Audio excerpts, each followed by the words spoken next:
She said, "I hear that monks are looking for shelter in many homes. Why don't you come and stay in my house?" Gautama said, "If she's inviting you with so much affection, you must go stay there." Then people saw, "See, he's gone." Gautama the Buddha, with a large group of his disciples who was continuously traveling, made a rule that during the monsoon season, those 2.5 months, you can stay in the same place. The rule for the sannyasis or the monks who were with him is you should never stay in any place for more than 2 days.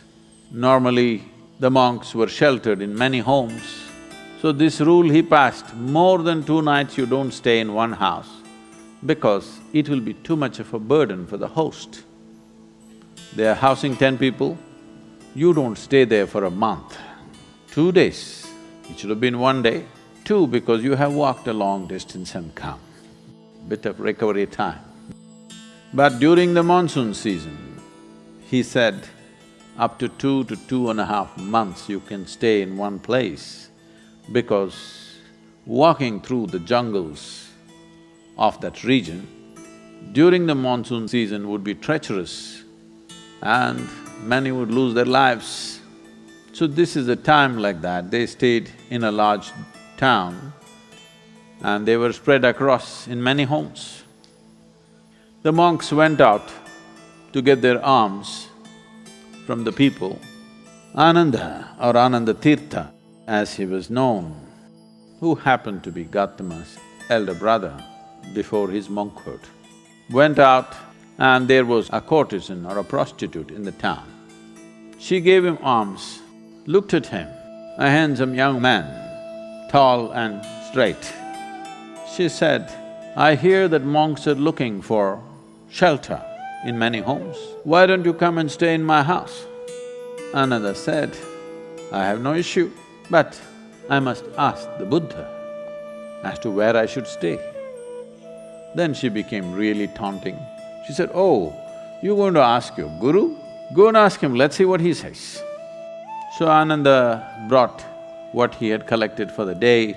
Gautama was sitting, he came and placed it at his feet, and everybody is supposed to find food and shelter wherever they go.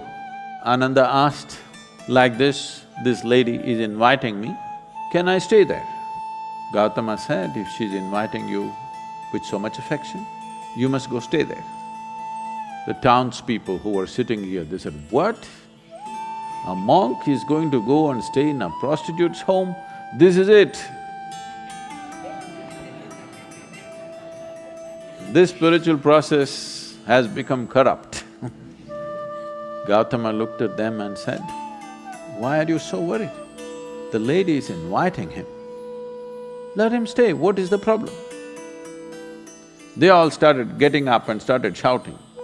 He said, "Wait, I am on this path because I see this is the most powerful way to live. Now you're telling me her ways are more powerful than my ways.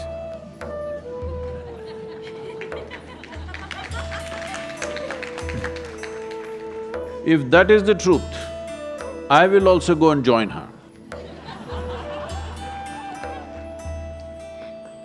I'm here because I see this is the most precious and powerful way to exist. If you think her ways are better than mine, I should also go and join. Because if you're a true seeker, that's how it should be. If you found something much higher, you go for that." Then people shouted and many of them of course leave. Then Ananda went and stayed with her. Monsoon time, because of rains it gets cold, monk is wearing a thin habit. So she gave him a nice silk wrap. He covered himself. Then people saw, "See, he's gone." She made nice cooking and gave it to him, he ate. Then in the evening she danced for him. He sat, watching very carefully, with utmost attention. Then when they heard the music, this is it, finished. things went on. When the time was up, when the rain stopped, when it's time to move, Ananda came to Gautama along with a female monk.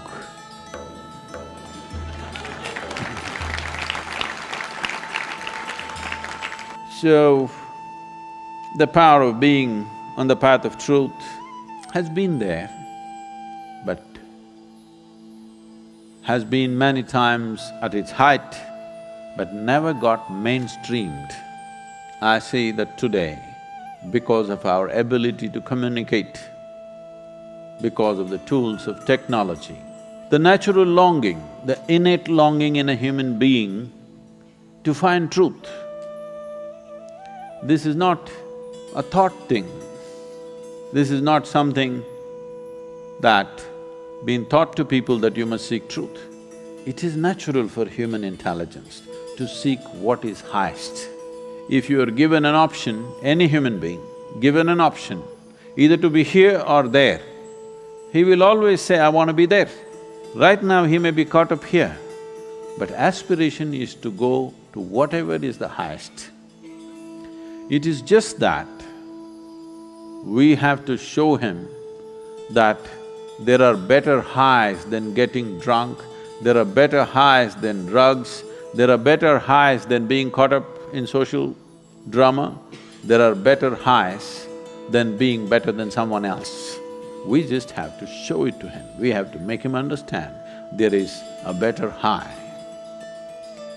Forever, many sages, saints, yogis, gurus have been doing this, but as I said, they were gentle people.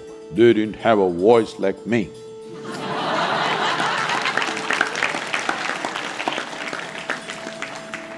They didn't have a microphone.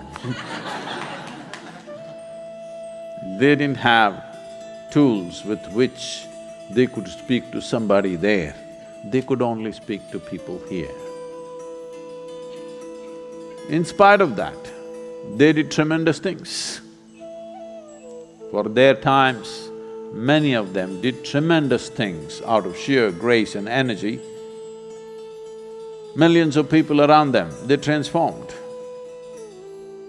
Millions of people around them, they put them on the path of truth, on the power of truth.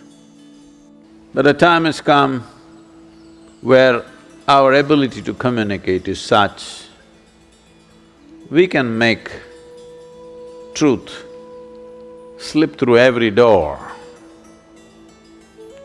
We can make truth knock on everybody's minds and hearts. Never before this was possible. Technology has rendered us to this place. I feel this is the best age ever to make truth mainstream, to be truthful, to aspire for truth, to seek truth, the main force on the planet, because we have tools that nobody ever had.